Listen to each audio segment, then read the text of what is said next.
Motherhood, but not quite as we imagine. Thought-provoking, refreshing, straightforward, sometimes taboo, often seemingly ordinary, but always honest. Welcome to School for Mothers, opening conversations we all need to have, exploring ways in which you can be fulfilled as a woman, once a mother. Now, here is your host, mother of 10, Danusha Melina Durban. Hello and welcome back to the School for Mothers podcast. I'm Danusha Melina Durban, your host. Let's dive into today's episode. My fabulous guest is Stephanie Dominy, and here's a tiny bit about her. Stephanie is an ever so successful commercial lawyer, and she's also founder of her own boutique law firm, Dominy Legal. Her alter ego, the Wicked Jade, is an Instagram lingerie and style blogger. She uses her blog to openly discuss sex, kink, dating, and how she subverts society's expectations of herself as a professional woman, an Asian woman, and a mother. She's divorced and is mother to 2 young boys. Now, I think that little description of her kind of hides the immense range of Stephanie. So I want to read to you a short paragraph that she wrote on her blog, The Wicked Jade. Now, Stephanie says this: "For me to display a flash of bondage-style underwear, or to wear a harness under a tailored jacket, or to throw in a bit of latex whilst attending to my roles of a corporate professional and a middle-aged mother, that means that I'm actively engaging with my clothing, thinking about the roles I want to play and how much I want to break the rules of the uniform assigned to my roles. My intention is to trigger a micro response in those that engage with me. I want to send a subtle message that I am fierce, bold, and willing to stand up and stand out. That I contain multitudes within me and I don't fit into an easy category. I challenge people to really see me and judge me on my individual qualities. I claim my freedom to exist other than in the narrow role that society has fashioned for me." Whew. Wow. I think it's probably best to jump into this conversation right away. I'm ever so inappropriately excited. Back in episode 14, called Erotic, Sally Blenky and I discussed all kinds of fabulous things that she's up to in the world, not least her company called Seraphina's World. And really, Sally set that company up so that she could find and create space for women, particularly women, to find woman-focused pleasure in order to feel more erotic and in touch with our sensual selves. The reason I'm mentioning this was because I was really surprised at the time that her episode shot instantly up to the top 3. And I can see that on the analytics of this podcast. I was like, oh, goodness. Wow, that was a popular episode. And so today's episode, I've been really looking forward to this one, is called Laid. Now, there aren't that many people I'd actually say, would you mind coming on a podcast for mothers and talking about being a lawyer, lingerie, and getting laid? But today's guest, Stephanie Dominy, I have absolutely no qualms about asking. So welcome, welcome, welcome. I can't wait for our conversation. Thank you, Danusha. I can't wait either. Now, first things first, your alter ego is the Wicked Jade, isn't it? The Wicked Jade, yes. Mm-hmm. And a lot of people think my name is Jade as a result. But, how funny. Yes, so they call me Jade. But actually the name The Wicked Jade comes from a Henry Fielding book called Tom Jones, which is an 18th century novel. And there is a woman who is the mother of an illegitimate child who's insulted by being called a wanton hussy, an audacious harlot, a wicked jade. And so the word jade has an archaic meaning, which means slut. And not many people know that. So they actually focus on the fact that I've chosen the name Jade because it's got a connotation with Chinese jade. Yes. So it kind of works. It's got several meanings. Well, I imagine that you've now horrified the mother of children who've called their girls Jade. Jade. Or not. Sorry about or not. that. Yeah, because I mean, I always thought Jade was a bit of a porn star name anyway. So if I was a porn star, I'd probably call myself Jade. So it's a lovely name. It's a lovely It's name. a beautiful name. It's beautiful. She said, balancing out your thoughts. Yeah. Yeah, I actually do like the name Jade. I haven't got a child called Jade, but it's a lovely, and I like the fact that it's got that hidden historical linkage to being a slut. So alter ego is Wicked Jade, and here you are also a commercial lawyer. Yes. How do you integrate those two? So I didn't really integrate those two facets of me until quite recently. I really felt that it was quite binary, that there was me as a mother and a lawyer, a professional, with all the weight of my responsibility, and that the Wicked Jade was a sort of creative outlet, an avatar where you sort of move through slightly incognito through the internet. And I didn't think about putting those two together. I kept them quite separate. Whilst I didn't really keep it a secret, I kept it separate. But how do you do that? You didn't keep it a secret, but it wasn't present. So just help me out on that. When it comes to social media, there are ways where everybody can find out who you are. But I was quite careful to make sure that my friends, the mum friends, didn't accidentally happen upon the Instagram account. And I suppose I was thinking that it was none of their business. This was something for me, and it was for people who didn't know me in real life. So there were a very small number of people that I told. But I wasn't trying to tell them about it to get them to look at it or for them to follow me. It was just, I suppose, a slight concern in my head about what they would say. And I guess this all comes out later because they were two separate personalities. This was my alter ego, and I was dressing up in sort of fetish clothing and latex and underwear and sort of bondage style clothing on my feed. And I didn't want to have to explain myself to anybody. And of course, there's the fact that you don't want your clients to perhaps stumble upon it. But I didn't really think about it that hard. And then a couple of my friends who were female said, are you sure you want to do this and show your face? Because will it not damage your professional career? And there I had to really think about it.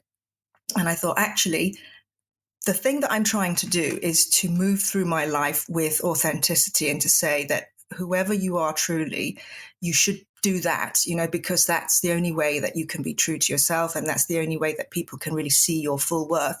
So I should walk the talk. I should do it. And I said, if a client was to find me as the Wicked Jade, would they say, I'm not going to use her anymore because despite being the fact that she's a great lawyer and she helps us out, I don't like this personality of hers. And, are they going to not hire me because of that? I thought realistically, if they know me and they know my work, it's not going to affect their judgment of how I act towards them and their company. And if it does, then that's fine, because I don't really want to work for people like that. I want to work for people who don't mind what I do in my spare time. And luckily for me, I have plenty of work and plenty of good clients that I don't need to worry about losing business because of what I do in my spare time. So that was one reason. And then the second thing was my ex-husband did find my account. And I don't know how he found my account. I think someone might have told him. And he then threatened me. He sort of made out that I was a bad mother, I was an unfit mother, and, he would go to the court and tell them that I should have the children taken away from me, and that he would go and tell everybody at the school, and what was this going to say to the children? I was damaging them. And he was basically threatening me, threatening to out me, and he was shaming me, and he was saying, look at you showing your bum and covered in latex. And for a moment, I stopped everything. I shut down all my accounts. I closed down Twitter and Facebook, and I made Instagram private because I had to think. I had to have some time to think about whether or not I was taking this threat seriously. Yes. And after about 24 hours, I said, you know what? Fuck you, because what can you actually do to me? What is it that you're actually threatening to do to me that I'm scared of? the fact that he was threatening obviously brought back a lot of, sort of trauma, I suppose, from being in a relationship that was not a good one. But actually, when I broke it down to what he could actually do, it was very little. It was a threat. It was an empty threat designed to control me and to say that, he could still tell me what to do. And of course, that's a red rag to a bull. And I said, you know what? You can't out me. I'm going to out myself. And so that was 2 years ago on my 44th birthday. Did this piece of body art, which it's in my feed somewhere. And it's where I had an incredible body painter called Briley Thorpe, who does these award-winning body painting sort of pieces on live models. And I got her to do a piece over my whole body, which had a really colourful graffiti style, Grayson Perry, Jean-Michel Basquiat feel. And it had words written all over me. So it had slut, feminist, libertine, kinky, dominatrix, pansexual. It was all over my body, written large. And I had a photographer friend take these amazing pictures of my body. And I posted them on my Facebook, to my friends and family. And I said that people try and shame you and use words against you. And those words are really powerful. And it's about trying to put you in your place, trying to say that this is not right for the type of person you're purporting to be. And I said, well, I'm trying to move away from that sex negativity, that slut shaming.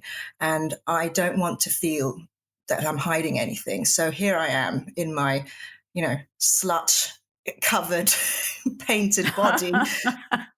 And I celebrate that and I claim that word. I claim that word slut. Claim it, yeah, yes. Because the word slut, it's only pejorative if you want it to be. I think it's a strong word. I think it's saying that, I'm strong. This is a positive thing to have freedom, and I've sort of made that statement. And since then, I've not really been worried about the two parts of my character. They've been slowly merging. And this is actually that's what I meant. Yeah, this is the first time probably on this podcast where I'm really straddling both personas openly.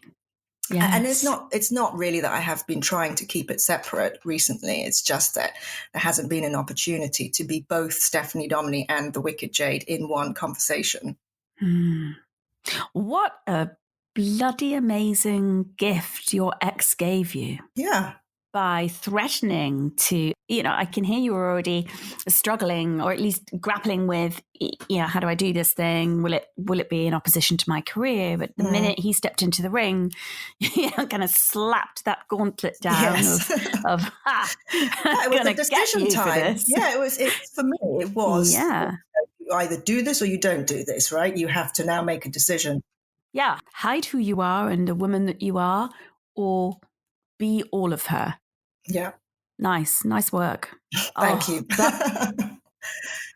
And you're a mother of 2 sons. Yes, I have 2 boys, 12 and 9. And, what I'm trying to do with them is to raise them as feminists and to raise them in a way that teaches them about a lot of things to do with relationships beginning and ending. That's one thing, is to say that the time that I spent with their father, it's not a bad thing that it ended, but things end and they begin again. That's one message I want to pass on to them. The second is to be sex positive and to be very open about your body and about your desires and what feels good, and hopefully to encourage them to tell me about things and not to hide them from me, which I suppose every parent wants, is for their child to be open. But how do you do it without modeling openness yourself? So we're very open. I have photographs of me that photographers have taken of me semi-naked hanging up in my bedroom. They're quite tasteful. And when they first saw them, they looked at them wide-eyed and said, "You're naked." And I said, "Yes, I know, it's art, isn't it good?" And you just have to treat it as normal, and it becomes their normal. So they're very open with telling me what feels good on their bodies and showing me that something feels good. And obviously then that starts a conversation about, okay, we can do that here, but you don't do that or say that in front of other people, but I really want to raise my family in that way that, that there's nothing shameful about bodies or about sex or about desire and arousal. And we've got so many puritanical kind of messages, haven't we, about, certainly, on the School for Mothers Facebook group very, recently, because of the piece by Sally that I mentioned earlier. I mean, we've been talking about sex, and sex comes up a lot, doesn't it? And kind of how to navigate being a fully sexual, actively sexual, noisy, should you want to be, like not to muzzle yourself, not to downplay or even hide or kind of try to be a sexual woman around the edges of the children.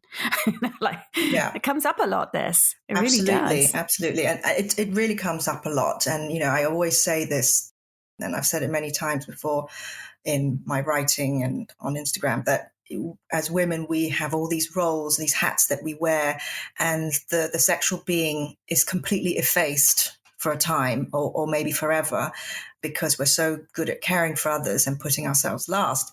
But we have to, at some point, remember that we are sexual beings, and we need to remind ourselves of that by doing things, in my case, wearing things, which sort of helps you get into that role, into that state of mind, that you are a sexual being. And, again, you can't do everything for your children. They have to realize that you have a life, that they have to see you enjoying yourself because you're their role model. They have to see that this is what it's like to live a full life.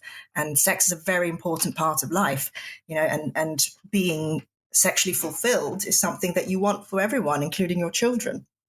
Yeah, it is. And it's interesting that every single human has a relationship to mothers.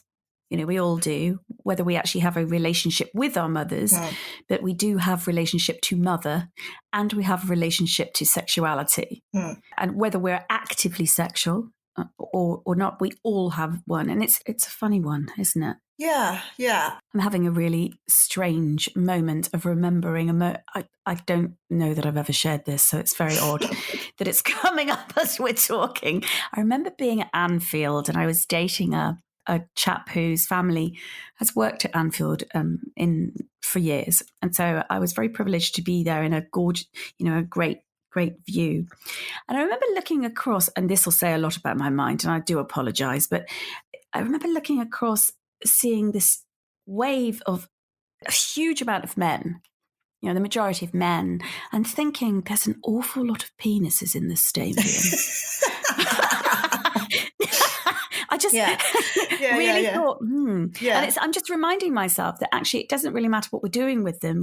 We all have a relationship, to our genitals and our desires and our arousal, and whether that's upplayed in our life and very intense, or whether it's downplayed and, in fallow, it doesn't matter. Yes, exactly. And it is fallow for a lot of the time when women are bogged down in drudgery, and bogged down with childcare and the responsibilities of motherhood.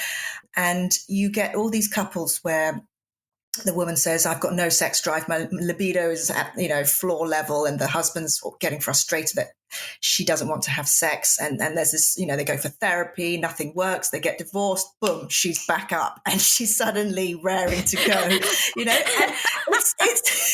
it's nothing wrong with her libido, actually. It was everything else was just pushing it right down and making it go right to the bottom of the pile. And she just needed something to reawaken it, right? She had to own her desire. I mean, Esther Perel, who I'm a great fan of, a psychotherapist, she always talks about owning your desire. You have to do something about it. It's your thing to do something with. You can't put the responsibility on anyone else. And this thing about desire, I've always been quite a sexual person. And, throughout my marriage, I would say the sex wasn't bad, but it was perfunctory. And that's a great testimonial. Yeah. Well, it's probably in common with many long marriages. I got married very young at 18. Yes. And, when I then got divorced and hit the dating scene with gusto. You know, you have to remember I hadn't dated anyone since 1991, right? So, and I was horny as hell. And I don't know whether it was just, I wasn't really horny just for orgasm and release. I wanted someone to feel, you know, amorous, desirous of me, you know, wanting me. And but I was to affect somebody, surely. Yes, and but I was also really horny. So, you know, there's funny stories that I used to walk around the supermarket and I used to see the word orgasmic everywhere, but it was actually organic. So on a bottle of organic red wine vinegar, I would see orgasmic red wine vinegar. And then when I got on the tube, this is how I knew I was heterosexual, because I was thinking, you know, I want to experiment with, you know, women and couples, and, you know, maybe I'm bisexual. But then I realized if I really checked what I was doing with my eyes and my mind, every time I got onto a tube carriage, I would be scanning. And this was, you know, this post-divorce horny stage where I was just scanning everybody, looking, and my eyes would fall and rest on every man, thinking, yeah, I'd do him. Yeah, I'd do him. So, and you know, they would fall on women as well and say, oh yeah, she's really attractive. But it was a different that's different feeling. Yes, that's exactly. It wasn't like it's an amorous sexual feeling. So that's when I knew, yeah, you know, I'm mainly heterosexual. There was this kind of spike of wanting to get out there and try everything and do everything. And it was all these pent up feelings that, you know, there was so little time. Well, I mean, I felt that there was so little time. I felt I've got a window, you know, it was 5 years ago, almost to the day, that I decided to separate. And so I was, what am I, 46? So it's like 41. I thought I have a window of about 10 years, is what I was telling myself, because I thought, you know, by the time I'm 50, I'll be too old and no one will want me. You know, that's kind of You'll theme. Be done. Yeah, exactly. That was a theme throughout my life. One of the reasons why I didn't leave my marriage earlier was because I thought, well, no one's going to want me now. You know, I'm too old. I'll never find anybody to love me again. And that's obviously all about the self-esteem problems that we have when we're in a relationship where we're not wanted, when nobody tells you that you are a gorgeous, sexy person, right? Your self-esteem just drops and you don't hear it anymore, so you don't feel it anymore. Coupled with societal pressures that say, you know, as you get older, women are done and dusted, they're dried. Exactly. They're over, which of course is ridiculous. Yeah. But you see, even though you see images of, you know, Halle Berry or, you know, gorgeous women who are older, you still think, well, I'm too old. No one's going to want me. You know, it's very personal. You think that your best years have gone, and that even though this person is no good, well, they're the best you can get, which is ridiculous, of course. But anyway, so, you know, at 40, I thought, I need to get out there. I need to get on with it because I've only got a window. Yeah, we get the desperation. It's like, yes, let me get at this. Yes. And, you know, the whole online dating thing is obviously a revelation, but I embraced it wholeheartedly. You know, I love this shopping basket. You could just keep putting things in the shopping basket and then discarding the ones at the bottom that you thought were good, which is obviously the one of the bad things about online dating, this never-ending resource, because it means that you don't ever stop and take stock. It was very good because at the time I was just in this mode of data gathering. You know, this is how I see dating. And I always advise women who say, oh, you know, I've given up. You know, I've been on all these dates and they're all wrong and it's all a big failure. It depends what you're thinking that you want. For me, it wasn't to settle down and find a relationship. It was to get through as many people as possible, to put it bluntly, because I wanted to meet lots of people. I wanted to experience lots of things and to go to different parties and to try out stuff, you know. So each experience was, for the most part, a positive experience when you look at it like that. You know, the worst that could happen was that I'd waste a couple of hours having dinner with somebody, but usually I would be having a conversation with somebody that I would never have otherwise met. And if I ended up, having sex with them, it was a new experience. Everybody is so different. I'm learning new things. I may be teaching them new things.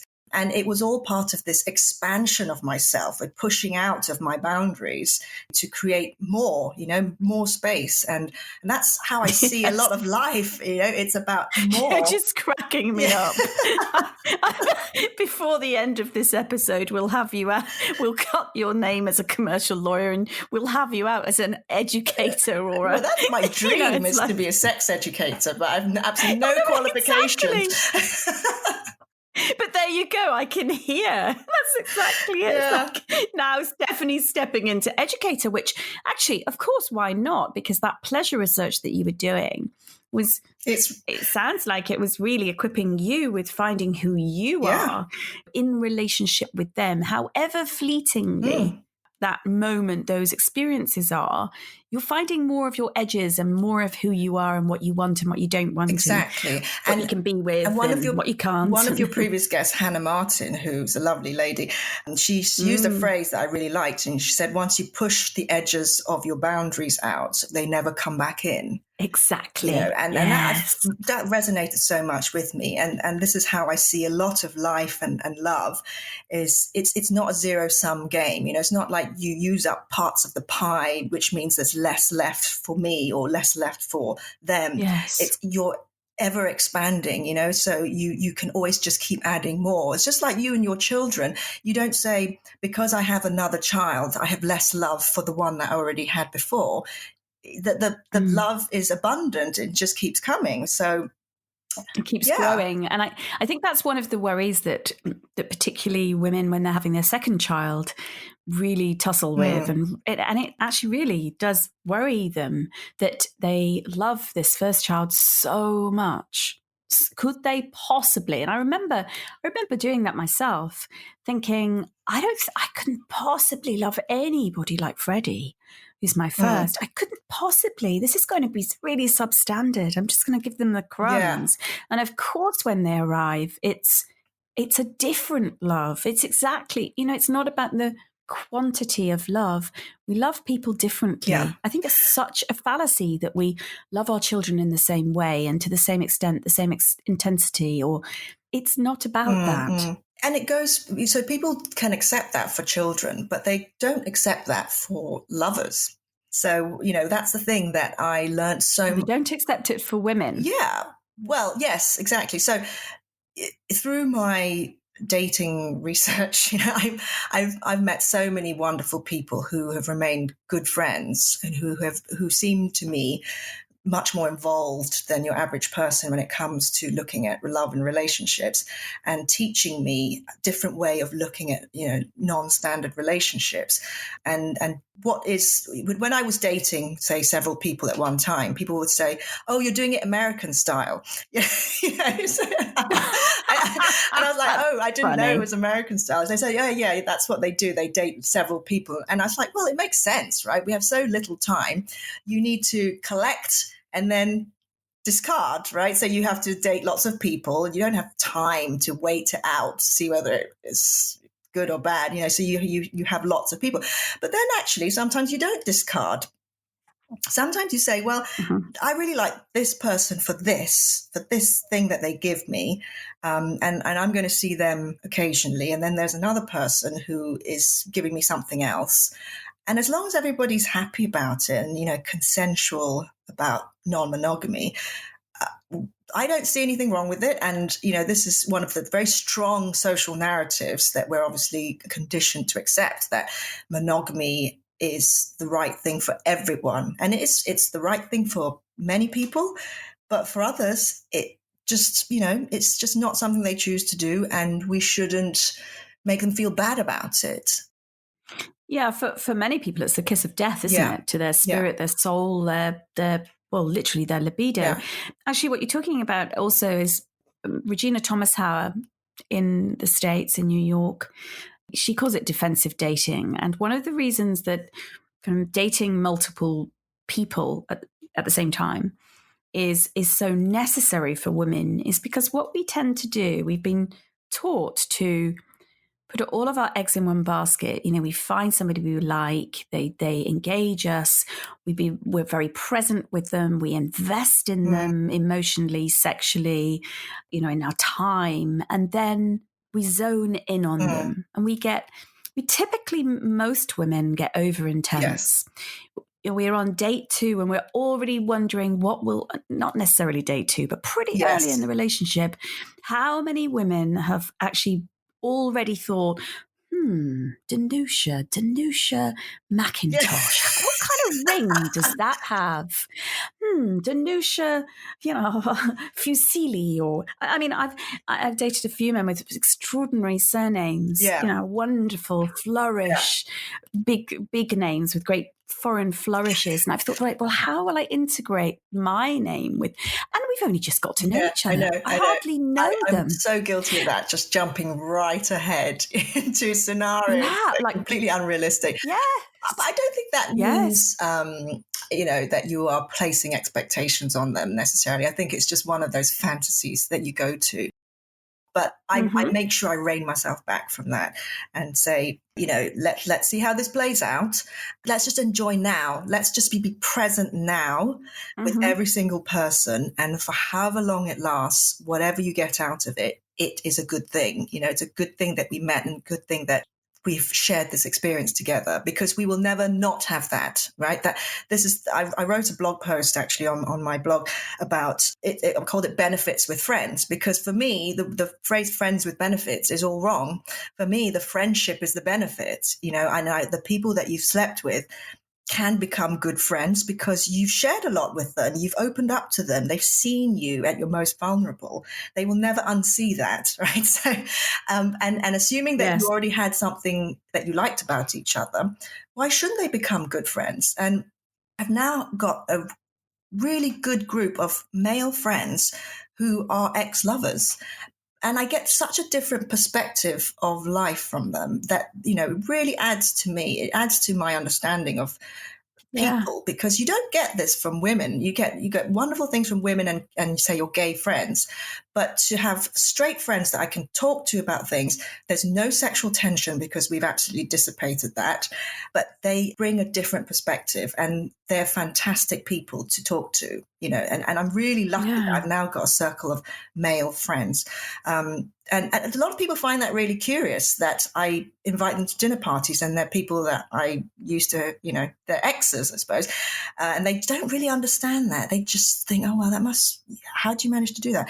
And it's because I have no ego about these things. If someone says, oh, I don't think it's going to work between us, I'm like, okay, fine. That's fine. Do you want to carry on being friends? There's no hurt on my part. There's no like, oh, you rejected me, So, it's like, that's fine. I liked you then. I still like you now. Let's just carry on with the good parts and leave aside the sex. There's several things that come out for me that I want to ask you about, because from what you've just said, so the piece about having several ex-lovers who are now close friends, confidants, in the same room, is actually, that in itself is a radical act. Yeah. It's a radical claiming and a brave claiming of yourself and your desires and libido and who you are as a woman. Yeah. That for many women, they lie for a start and say they've only had 3 lovers or 6 lovers or whatever is palatable to their current number partner. Per year of their life, Yes, exactly. And play to that narrative, a safe one, when really it's not at all, and they've shagged about, senselessly for many years or whatever it is. But it's a very, very brave, radical act, I think, of you to be first self-accepting, which is fabulous, and second, just open about it, which is also amazing. But I'm more curious. You said something, and I don't know quite how you phrased it, but I know what it was. I think you said something like, presumably there was something there in the first place to warrant you going to bed with him. But that's what I'm wondering. Did you or do you ever go to bed with somebody and have sex with them if there isn't? Yeah, so I just for the sheer hell of it. Yeah, I tried that, and what I realized that for me, if I didn't connect with them mentally and I didn't find them sexy between the ears, I just lost my lady boner completely. I needed because I've dated some really beautiful men, many like much younger than me, obviously. And that's something we can talk to about this whole Yes, let's. thing, but dating beautiful people, sometimes I broke my own rules and went on a date with somebody that, on the match score on, say, OkCupid, it was really low. So we didn't have much in common, but they were so good looking and they were interested in me. I thought, well, I have to give this a go. I have to go on a date. And it never worked. It never worked, because if I didn't match them in my values, in our conversation, intellectually, something like that, I just lost it. I had no interest. So I could only I had to place these rules on myself, which is that no matter how good looking they are, don't be, drawn into it. It's a trick. You have to have the sort of the match, the mental connection first. And obviously you still need to be attracted to them. And, I had a lot of rules about looks. I'm unashamedly lookist, I suppose, in some respects, but it was not going to be just about looks ever. So because I applied that criteria, I think that that's why I ended up often being friends with them, because those things meant we could always still have a good conversation, even if there was no spark of attraction and there was no chemistry. We would still be pretty much guaranteed a nice evening because we had lots of things to talk about, and that was for me really important. It is. It's crucial. Yeah, I'm glad you've put that to bed as such. Yes, good. No, I mean, I've absolutely no shade on other women who say, I'm just going to go out there and, just find beautiful people and just have sex almost anonymously. It's just not done it for me. It's just not something that works for me. And this is something that your guest, Sally Blanky, was talking about, that, going to sex parties where it's just anonymous bodies and hands touching you and people just getting fucked from behind by somebody they can't even see. For some people, that is a huge turn on. But for me, I don't think that would ever work, because I need to know that person. I need to know what's in their head. I need to know what switches to flick and for them to know what buttons to press on me. And that's when it becomes erotic and sensual. Yeah, exactly. It's in that mental connection. Yeah. It's that, it is. And for others, it's maybe the exact opposite. It's the freedom of the anonymity that actually does it for them. So it's very interesting. Now, I would love to know right this second what lingerie you're wearing. Okay. So for me, the lingerie thing came about because I started thinking, I'm going on all these dates. I need to have better lingerie than the Marks and Spencer stuff I have in my drawer. And so I started getting, investing. But then I realized men really weren't that interested in the lingerie you're wearing. So it became much more about something I was doing for myself. And I'm wearing one of my favorite sets. It's by Bordel, and it's a chartreuse green. And it's got lots of black strappy sort of bondage style straps at the back, but it's got this green silk overlaid with black lace that kind of goes around the back of my neck. So it's a really sexy piece that you want to show off. I often wear tops that you can see part of my lingerie because for me, I've spent a lot of money on it. I want you to see it. So it's extremely important that you do see it. But the point is, I'm wearing this on a podcast, even though nobody can see me, because it's now become my thing. It's my signature source of strength. And, if I was to meditate and I was to visualize me giving a talk or something, I would focus on the fact of what am I wearing? How does it feel on my body? And visualize me giving that speech on that podium, wearing this and feeling this. And that's how I kind of visualize confidence. I heard a woman talk about this, and for her, it was her boots. When she visualized being confident, she was stepping into these boots of hers. And she didn't even need to be wearing the boots. She just had to visualize stepping into the boots. And that made it powerful. It's like a sort of Wonder Woman, bracelet or tiara. It's your totem. It's your it's your thing that you have to have, that gives you strength and it centers you. So for me, wearing all this lingerie, I mean, it does feel a little bit restrictive, and that's the nice thing. You can feel it. I'm not wearing underwear that you're supposed to forget about. I'm wearing underwear that has a slight constriction on your body, and it reminds me that I have this incredibly sexy thing going on underneath my clothing that nobody can see. It's my secret. It's our secret weapon.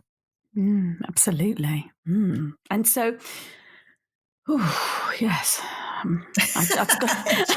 Okay, just give me a minute. Just give me a minute. I don't care. We're on a podcast episode and people are listening. I just need a little.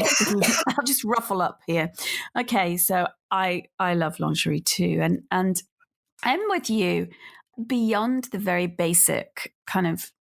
Well, beyond basic likings, and that my experience with men around lingerie has been that they've been either I just like red or I like black, or there are not that many men that I've met that are absolute connoisseurs. When I've met them, good grief, watch out. They are true connoisseurs. They'll know they'll know all the brands. They will, in fact, a date a few months ago arrived with 6 pieces of lingerie. For you? Yes. Wow.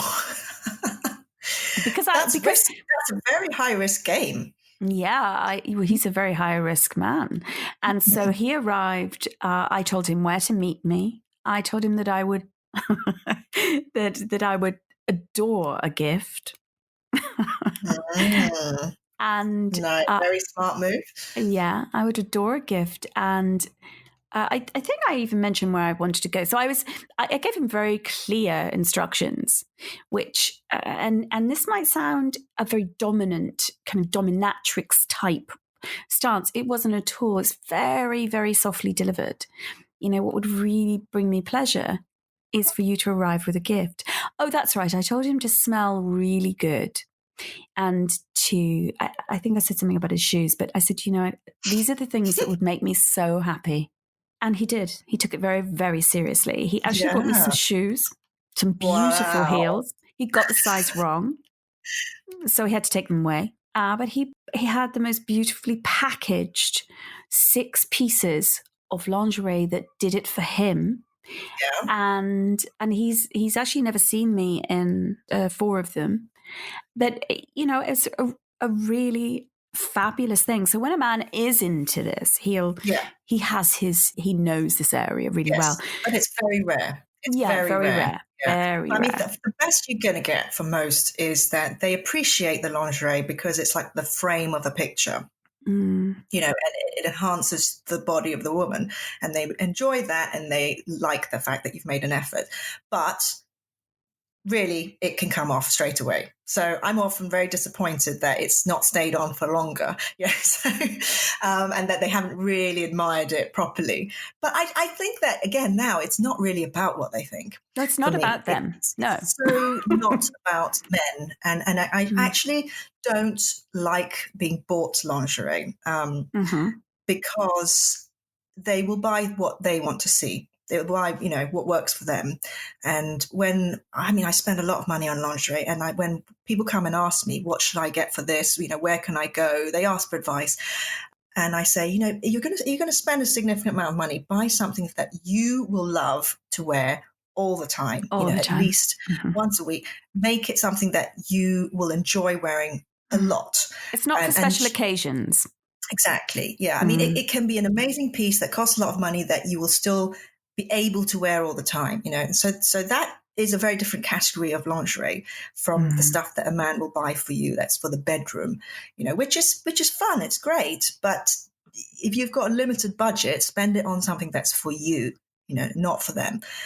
So yeah, for me, it's really now I enjoy the stuff that I buy and I select, and I go and meet the designers, and I get to find out the process, and some of them are very good because I have really, really small boobs, So this is one of the things that I had this real when I was single, I was like, I really need to have a boob job, because if I had a boob job, people would find me more attractive. Because right now, who wants to see my boobs? Because they're so flat, yeah.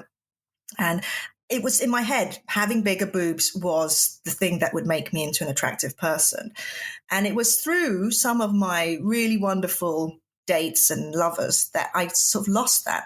I realized that it didn't matter. It really didn't matter how big my boobs were. A good person, a serious person who shares my values, is going to look at you and think of you as a sexy person because of who you are, and not how big your boobs are. And that's when I finally no longer felt I needed to go and have a boob job. So I was then happy. But as it happens, it means that certain types of lingerie don't work so well on me, and some are better. So yeah, there is a lot of, now knowing what works for me. And when you advise people who've got much bigger boobs, there are different brands that work for them. Yeah, exactly. It's funny. I was having a conversation the other day with a woman who has been single for, I think, 3-4 years, and she's a mum, and she was saying, "Look, I need to really lose a significant amount of weight, and upscale everything. Like, who's going to want? I need to do some fitness and blah blah blah." And it's really all about. She was talking about her body, really, and not her clothes, because she's quite happy with her clothes, but she knows that. Well, she felt that it was, she was not able to press forward with anything. Yeah. And I said to her, so just help me out on this. Which time in your life, you've obviously had it for you to be thinking about this, but which occasion have you ever got into a bedroom and you going to have sex and a man has said, oh, hold on. No, actually, no, really. Yeah. I'm sorry. Those thighs. Those thighs. I cannot. Yeah. Well, in her case, thighs, stomach. She was pulling her stomach saying, look, I have an overhang, she was saying. And I was like, yeah, obviously you've had a man then previously say, it's the overhang, love. Sorry. He's not up to it now because of your overhang. Yeah. And she just burst out laughing. I was like, so you've had it then? She's like, well, no. And I said, well, yeah, exactly. Really? Is anybody ever going to do that?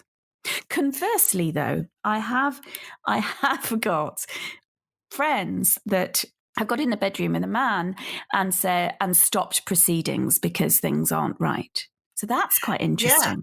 Yeah. And of course it will happen depending on what your thing is. So for example, I once had sex with a man who looked sort of normal size, but when he took his clothes off, he'd obviously been very fat and then lost loads of weight. Yes. And so there were these big folds and flaps of skin, which suddenly were just moving around a lot. Oh. And it did kind of put me off a little bit. I never saw him again after that. So obviously the feeling was mutual, but I just did think, okay, you've hidden it really well. And then there was another time with a guy who we got on really well, had so many things in common, loads of stuff to talk about. And then I went back to his flat and his room was wall-to-wall Doctor Who memorabilia. Figurines and a thing. He said he had a remote. He said it was a remote control. It was a sonic screwdriver. But he was really bizarre because he was sort of kissing me around my thighs, and then I sort of encouraged him to, kind of actually start licking me. And he said, "Oh no, but we've only just met." I said, "Oh, okay, fair enough. Right? If you want to be, super cautious, that's fine." But then later, he said, "Shall we have sex without a condom then?" What? I know. I was like, what? You just said you wouldn't go down on me because we'd only just met. And then anyway, he said, "Oh yeah, okay, fine." It turns out he had an L-shaped dick, and I mean like a right-angled dick, right? With a 90-degree sharp corner. Yes. And I think maybe he didn't want to put a condom on because it was just too damn awkward. Yeah. And I just looked at it, I thought, how is that going to work? And I did say, actually, I think I'm going to go home. So I did. Actually, what he had was Peyronie's disease. Yeah, well, no, I know what you mean. Is where, literally it goes around the corner, though. Yes, where one of the vessels has collapsed or something, and it becomes very, very bent. Well, it literally goes around a corner, so there's Yeah. you can get surgery for that, but unfortunately, it does mean kind of breaking the penis and doing some major surgery on it. I won't mention who, but I have some close relationship to this, and it's let's just. Did you break the one? Did you break the penis in the first place? Because that can happen. You can break a penis. No, I can't comment if I broke that penis, but yes, these things happen. Let's just say these things happen in enthusiastic lovemaking. They can happen. Yes. I have to tell you that your experience of this guy and the not wanting to wear the condom, but also licking around the thighs, etc. I went out with the CEO of a bank for a few times, and things were looking good, really good. Eminently single, fabulous guy, and in every respect. And we actually, it was before I lived in Brighton, and we decided that we'd go away for a weekend, and we chose Brighton. I was like, oh, I love it in Brighton. One day I hope to live there. Yes, got that done. And I met him in a great hotel.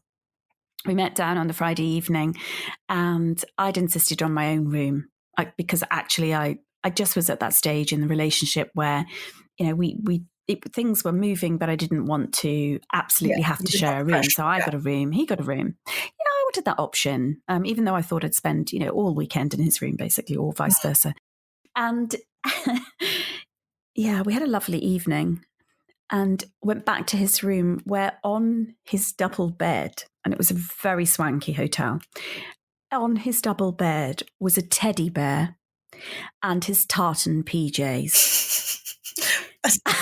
Had he brought that with him? Yes. Yes. And shallow as it seems, you lost your lady boner. I lost my lady boner. I absolutely did. And I did a dastardly thing. And I actually just said to him, I don't really think I can continue this. It was a visceral kind of experience where I looked at him, and he actually at the same time said, "Mummy told me to pack them." What? And he wasn't joking. If he'd been ironic, I would have howled with laughter and had great sex. But he was so honest. Mummy said I should pack my PJs and Teddy. And I knew from that moment it was a loser. It was just, there was nothing you were happening. Ill-matched, because he could have found lots of very willing partners who would have played along in that scenario, and you weren't prepared to. So maybe you lost out, Danisha. Well, it was just, it was just at an intellectual level. I went far too quickly into, right, Mummy, PJs. I have no problem with tartan PJs in the right context. Fabulous, great, lovely. Not on a weekend, raunchy weekend. Yeah. The whole setup was that with a teddy. It's like, no, childhood require, wounds. There's some stuff here. Yeah. There's things going on for this chap. Yeah. So it was, let's just get out. Let's not even go here. And so I literally, I did a really wicked thing. Actually, I jumped in my sports car and I rang an ex-lover on my way out of Brighton and said, "Hey, Nick, you're not around, are you, this evening?" Well, you've probably gone and you got your hair blow dried and your fanny waxed. You thought, might as well not waste it. Yes, and we had a great time. But yes, and yes, I was a mother at the time. This was not pre-children, because I have never had pre-children. No, no. So yes, this was during that period. But yeah, so. Well, I mean, the thing is, this whole dating thing for me, to sort of bring you up to date, is that I've kind of stopped dating because I have met somebody who currently, is enough for me, and it has been transformational in a way that I've kind of stopped doing all this, and it's quite a relief, because for 5 years this incessant dating does get very tiring. It's fun when you're in the right frame of mind. And I always say to people that it really helps you hone in on what you want, right? Because the act of writing a dating profile is actually really useful because how often do we get a chance to write down and think about what do we like? Who are we? What are we looking for? What do we do in certain moments? And you sort of a little audit on yourself when you write a dating profile. And it's actually really useful at thinking about what you want. But after a while, it does get really exhausting, which you must know about, and it's just time, we've only got we've all got that as our limitation is time. So it does get very wearing after a while. So we've come to a point where I'm glad that I'm quite happy at the moment with this one bloke who I call my current boyfriend, so he doesn't get too relaxed. But the thing is that this journey has really made me into a different person. People look at pictures of me now, and then they look at an old picture of me and they say, that doesn't look like you. Just doesn't look like you, and really nothing's changed. I haven't had any, work done, so I've changed my hairstyle a few times, but I am a different person. I feel different. I'm exuding something else, that was hidden, or it was cast very low down in me, or I just wasn't bringing it out of myself. It's now out, and it's different. So, I have a tattoo on my back, which I had a few years ago, called it says version 2.0 on my back. And, I liked the idea that it looks a bit like you're a piece of machinery.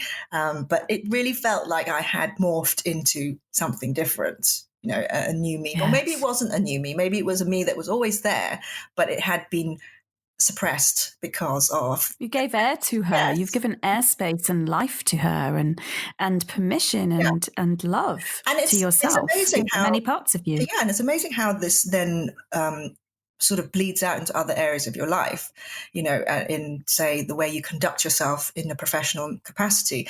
So, the way I knew it was really transformational was that I was seeing this guy who was very submissive, and I was starting to get into the whole BDSM kinky scene, but I didn't really know that much about it. So, like most things, when I sort of dip my toe in, I have to go all in, and I have to read all the books and do all the research. And he was really submissive, and he wanted me to be a sort of dominant woman to him. And he kept telling me how powerful I was, and how when I was striding around, there was just this power that he could feel from me. And we sort of played around a little bit, but I felt this power surging through me just because he was telling me. And when I was striding around in my boots and my coat, I just suddenly thought, I'm going to have this extra spring in my step because I feel powerful now, because I've been told. And then when I was at work, I would just take no shit anymore. People would just try and get me to do things that I didn't want to do, and I'd just look them in the eye and I'd be, no. Yes. It was really then becoming me. I was living that persona. It wasn't just a private thing anymore. It was just helping it was therapy in a way for me, because it was really making me feel like, yes, you are strong, you are powerful, you can do all these things. So that really was the springboard for me to do a lot of other things, like start my own business and start writing a bit more and start being more creative, because I suddenly felt, actually, I've done all these difficult things in my life. Nothing more, it's not going to be any more difficult to do these other things. So just go for it. Yes. Good grief, woman. Yeah, seriously, wow. It's obvious that you couldn't possibly be holding one part of yourself either suppressed for so long and wildly successful over in the other area of your professional life, which I know you was and are very successful, but there will be a capping because of the suppression in your personal life, because of, there's part of yourself that's not really present enough. Yeah. Whereas now, of course, it's consistent with the fact that you're bigger, bolder, braver, edgier, probably funnier, more alive. Yeah. That's what we're talking about. And it's aliveness.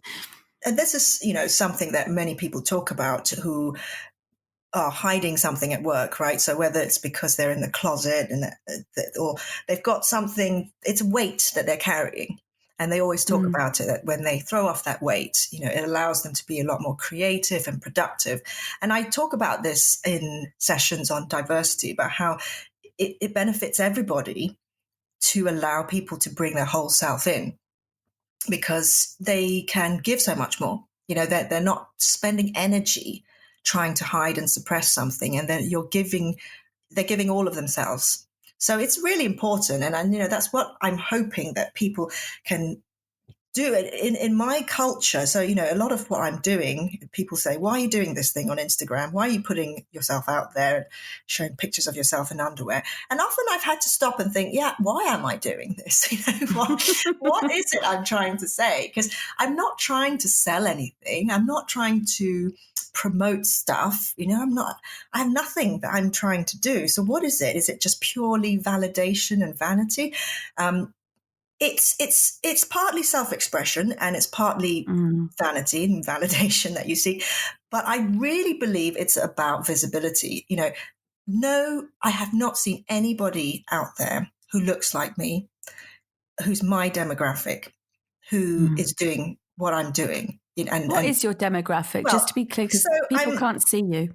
Yeah, so I'm from Singapore originally. So I'm Chinese. I'm a sort of small Asian woman, middle-aged, so 46 this year, and just a normal woman, but from a background which is traditionally, has certain strictures on what you're supposed to do and what you're supposed to be, and lots of cultural baggage, let's just say, about who you have to be and what you have to do in life. And you see a lot of people on Instagram who are very body positive, but you hardly ever see Asian women, Chinese women. Yes.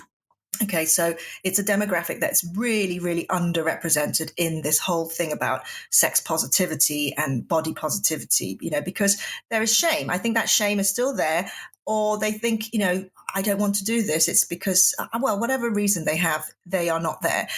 But there is a generation of girls coming through who are from my background and who probably do want some role models, and they want to be able to say, okay, I can look like this, or I can be like this. It's nothing so huge that it's so far away to aspire to, but it's just a normal woman who looks like me, who is out there enjoying underwear or enjoying a certain type of aesthetic with their clothing. So visibility is really important. And like I said, there isn't really anybody I can see who I think, oh, yeah, she's like me out there at the moment. Mm-hmm. So, yes, absolutely. I think if that's the only reason that I should continue putting myself out there, then that's good enough.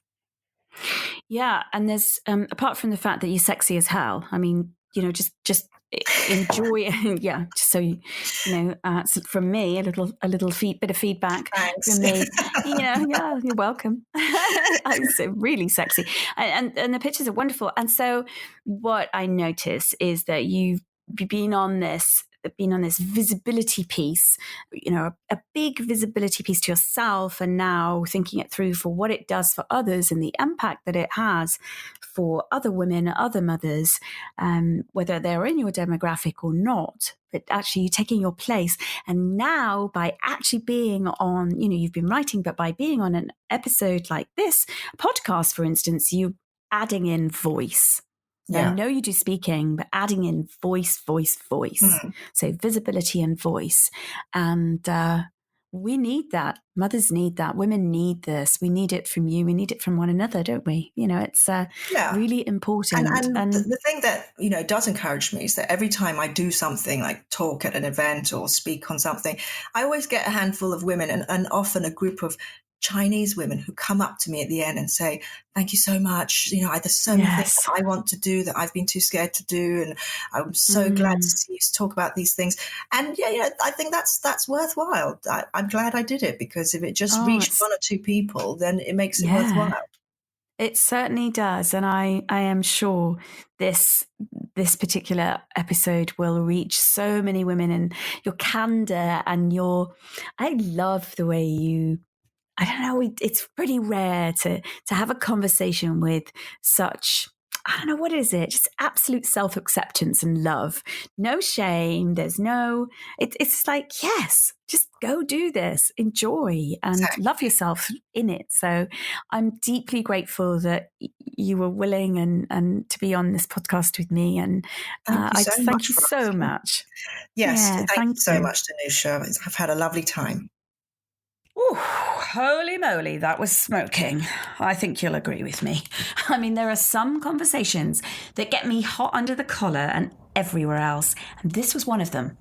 I could hardly contain myself. I know you already know that. And what with that term, lady boner, I mean, that makes me laugh so much. Seriously though, Stephanie brings all her multitudinous parts together and shines super brightly in the world. I mean, full on, full out. All I can say is, bravo, sister. Thank you. Thank you. This was so inspirational. Well, that's it. Till next week. Meet me here, same time, same place. Thanks ever so much for joining us again. Have a fantastic week. Thank you for tuning in to the Score for Mothers podcast. To continue the conversation and keep your dose of inspiration up, head over to scoreformothers.com/podcast, where you'll find bonus content from Danusha and her guests on habits, recommendations, books, best apps, time-saving secrets, life hacks, health, sleep and anything in between. That's scoreformothers.com/podcast.